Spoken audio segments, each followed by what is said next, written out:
Hello, everyone. Welcome back to HeirKare with Kathleen and Erik. We are estate planning attorneys based out of East Tennessee, serving both the East Tennessee region as well as the Atlanta metro area. And today we are continuing our series on walking through different estate planning documents. And today's discussion is about irrevocable trusts, how they differ from other documents, how they're used frequently, and the primary purposes that they serve, and some commonly asked questions as well.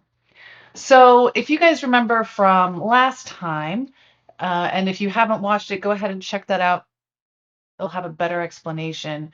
I want to tell you about some of the terms we use when we are talking about irrevocable trusts. The terms used for irrevocable trusts are very similar to those used for revocable trusts. So you will see the same grantor, trust maker, settlor, um, trustor, those types of terms to refer to the individual who established the trust. The person who gets the benefit from the trust is the beneficiary, and then the trustee is the person who is in charge of running the trust. And I just think a quick review of those words is going to help as we have Erik walk us through the differences between revocable trusts and irrevocable trusts and explains how those irrevocable trusts work.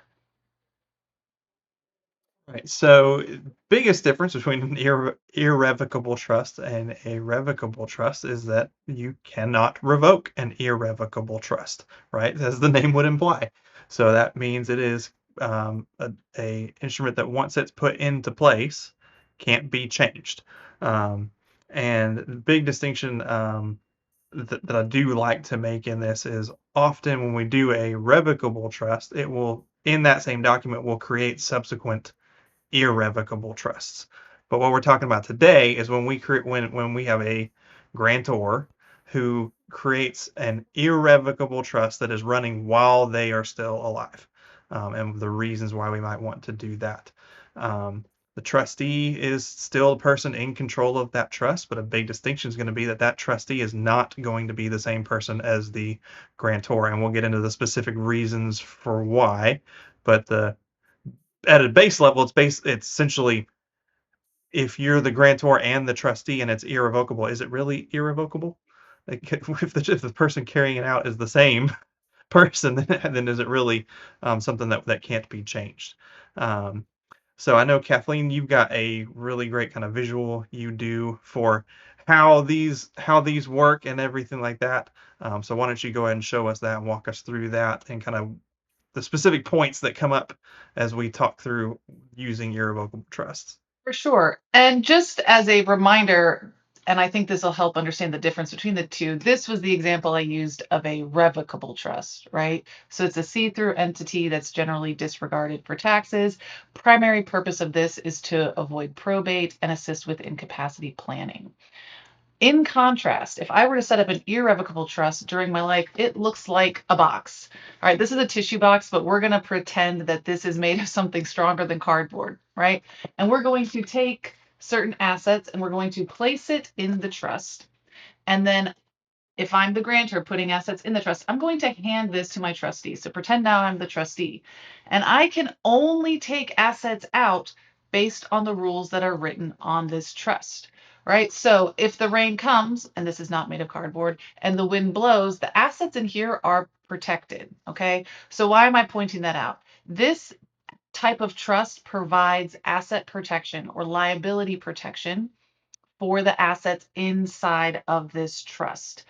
Um, as you notice, I said when I put assets in, I hand it off to a different person to serve as trustee. That means I am giving up control or access to this trust for the rest of my life. Um, there is a caveat where you can maintain some access to the assets, but you should generally consider the principal of whatever asset you put in here as off limits to you and not yours for the rest of your life. Um, this does avoid probate, but it is not the primary purpose of this type of planning. So again, and this is such a big point to make because it's probably one of the most common misconceptions that I see. People think that the asset protection provided by an irrevocable trust applies in this revocable trust situation. And that is not the case. It is one of my life goals to explain this to more and more people because so many people come to me with this type of trust and think they have these kinds of protections, and they don't. And that's a pretty significant misunderstanding to have with some really drastic consequences if you think you have this when you have this. So, as Erik mentioned, this is irrevocable, meaning it's really hard to change. We'll talk maybe a little later about how sometimes the terms on this trust can be changed, but you should generally speaking assume that this is not going to be able to be changed when you set this up.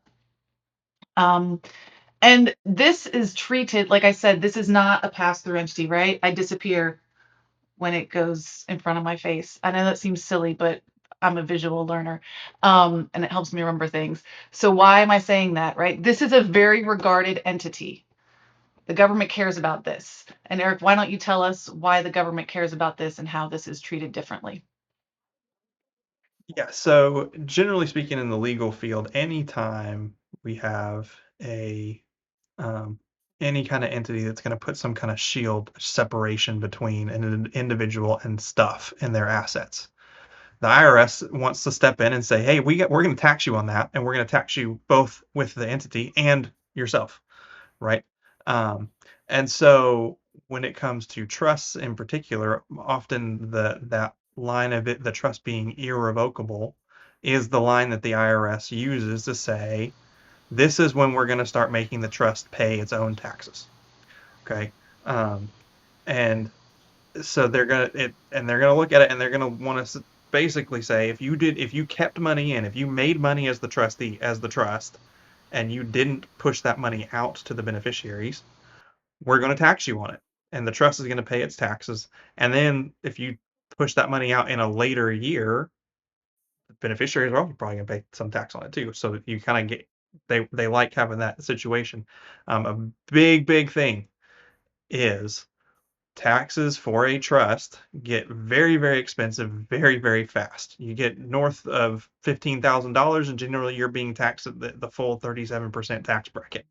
Um, Again, if you distribute it out, beneficiary pays taxes, and if you do it in the same year that you got the income, no tax problem whatsoever. But often, trust itself, if it's retaining income, it's going to be paying it at probably a very high rate. Um, the other piece to irrevocable trusts is any assets that are in an irrevocable trust and have been in there for at least 3 years. When you pass away, they don't count for estate taxes. Now, vast majority of people don't have to worry about estate tax right now. Under current law, $15 million per person before you even have to start thinking about paying estate tax. Just to clarify, because it sounded a little different, that was 15, not 50 million. It just people listen to this later 15, want to make one sure they five hear the million right number. per person. And it is 2026 right Yeah, now. So that's the in current 2026, exemption. yes. Um, so that is, one of the big reasons why people use irrevocable trust is obviously managing their estate tax load. Um, and less and less people use it, but there are still, I find my clients either really don't need them or they really do. There's not a lot of middle ground on that one. Um, but it is a big factor to it. Just biggest thing to keep in mind is money that's going into that irrevocable trust, as Kathleen mentioned earlier, is going to be generally unavailable to you. You can sometimes write in some terms where you might be able to get access under certain circumstances, but once you've written those terms, you're stuck to what those are. And so, 15 years from now, life situation has changed. You're not going to be able to go back and change the terms of the trust to say, I now want to enter these other circumstances. You kind of have to think about what you've put into your irrevocable trust is gone. It is not something that's available to you. It's not some money you can count on ever getting back and being able to use in your lifetime. Um, all of that are reasons why we use irrevocable trust. Taxes are a big driving force for most of the people that use them. Probably the one of the leading reasons why they are used. Within that, you do have lots of different strategies that get used for irrevocable trust within this, particularly in the tax planning world. It's kind of a bit of an alphabet soup. You've got GRATs, CRATs, CRUTs, IDGITs, SLATs, Yes. ILITs, all that stuff.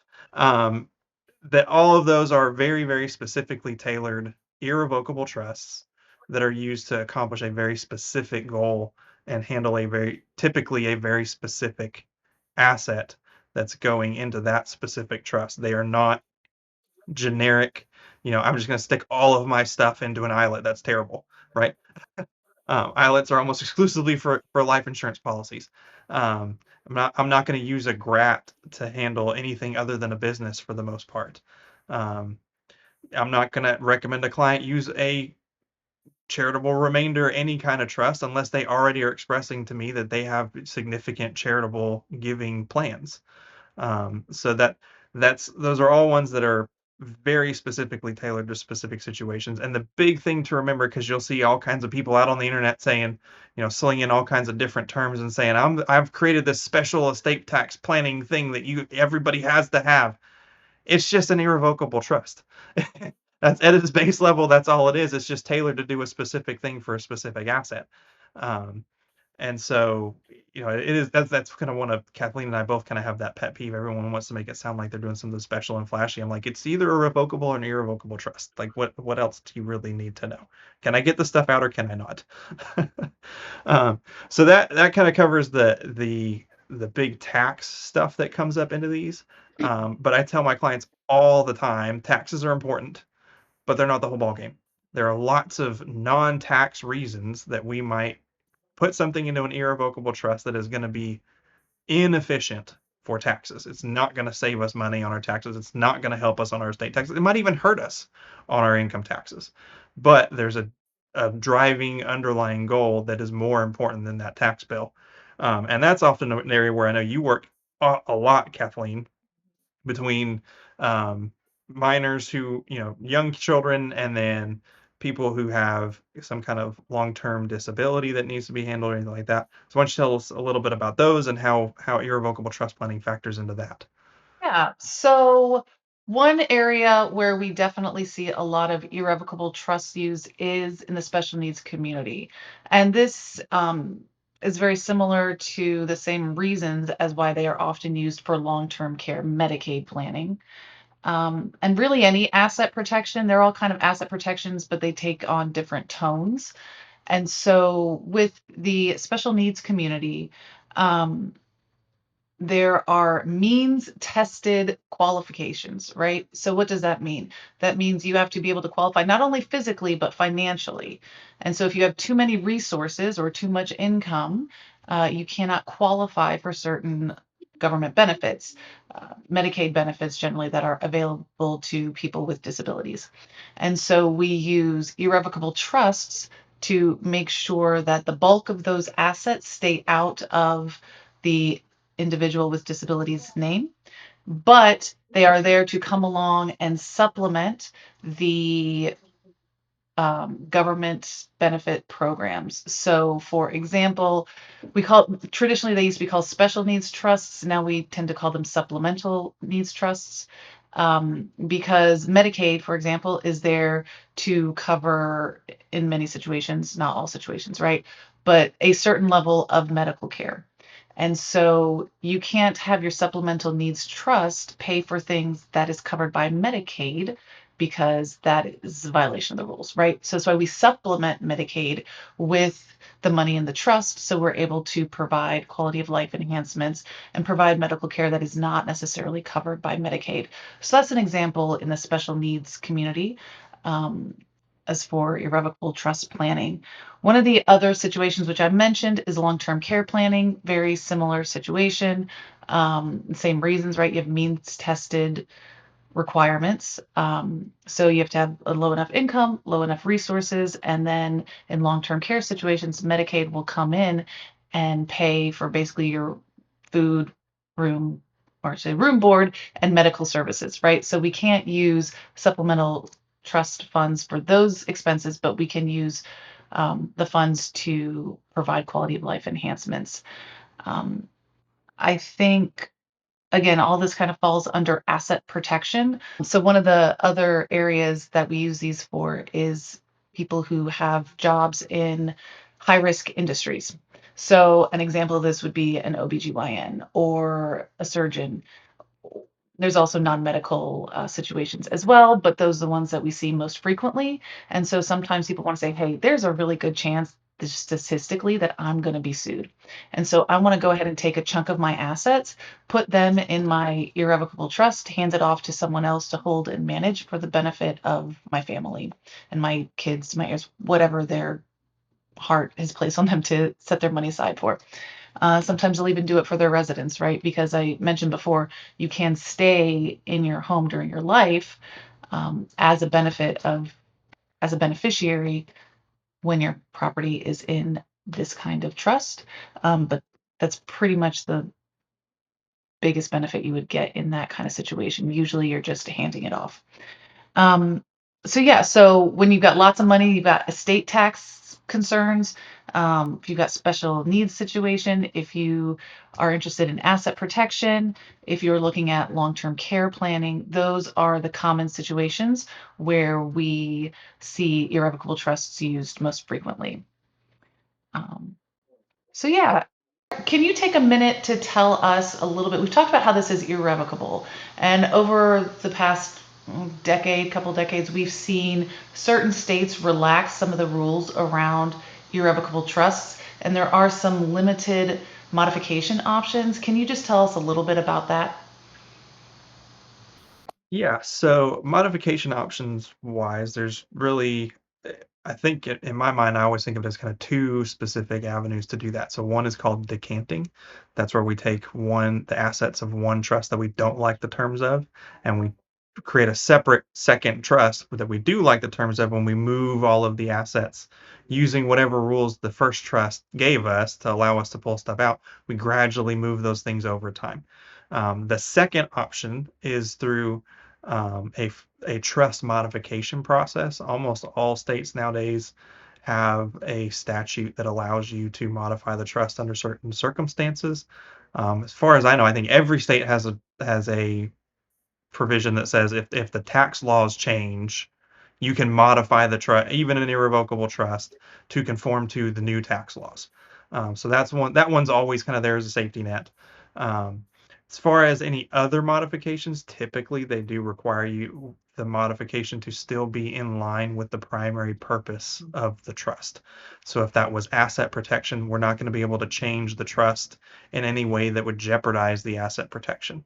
If the primary purpose was to make sure that a child who has special needs, it doesn't have access, we're not going to be able to change it in a way that grants them access.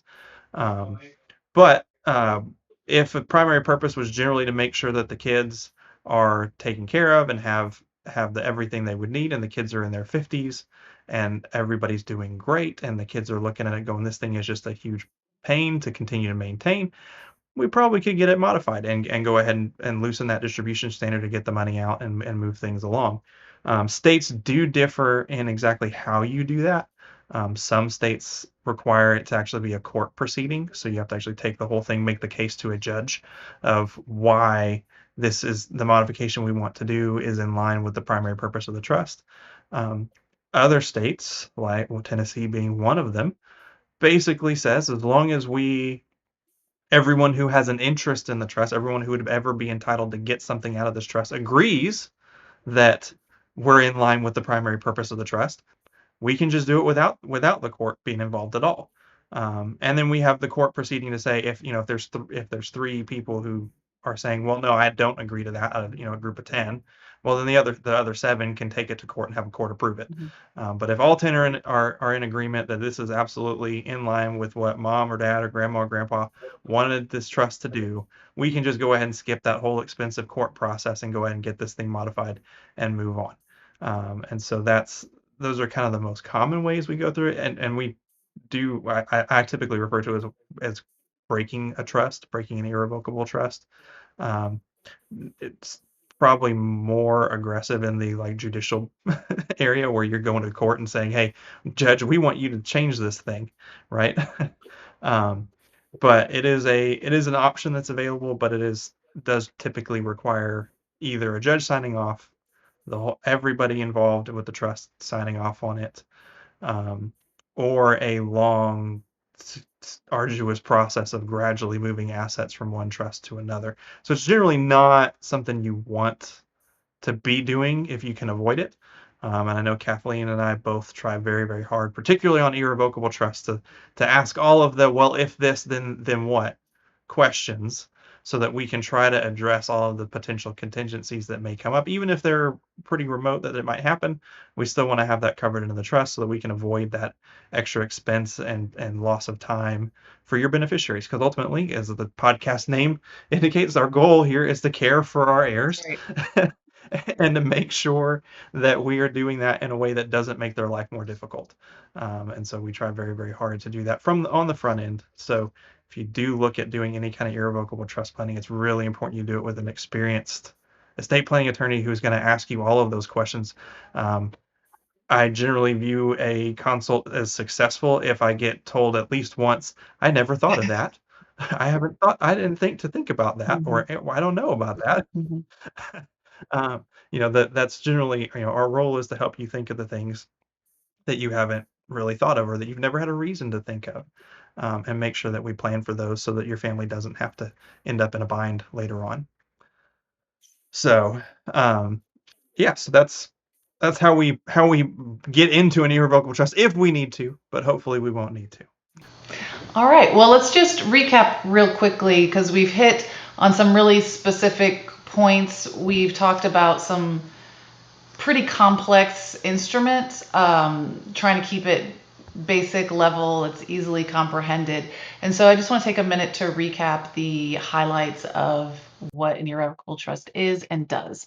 So again, it is irrevocable, meaning it cannot be revoked. It is very hard to change. And when you put stuff in there, you should assume that it's not going to change. It is its own taxable entity. Income in this instrument that is not paid out for expenses, costs, payments to beneficiaries is taxed at the highest tax rate after the first about $15,000. This is used for very specific planning purposes. This is not a general tool like a revocable trust is. And maybe the biggest hang up to irrevocable trust planning, in my experience, is that the grantor, the person making this trust, has to pass off the asset to a different trustee to manage. They have to give up control of that asset. And so those are the highlights, key points from what an irrevocable trust is and what it does. We hope that you guys found this information helpful. And remember that we are here to provide information, not legal advice. And we encourage you to contact an attorney in your area to help you if you think you need this type of instrument or any other estate planning. Have a good day.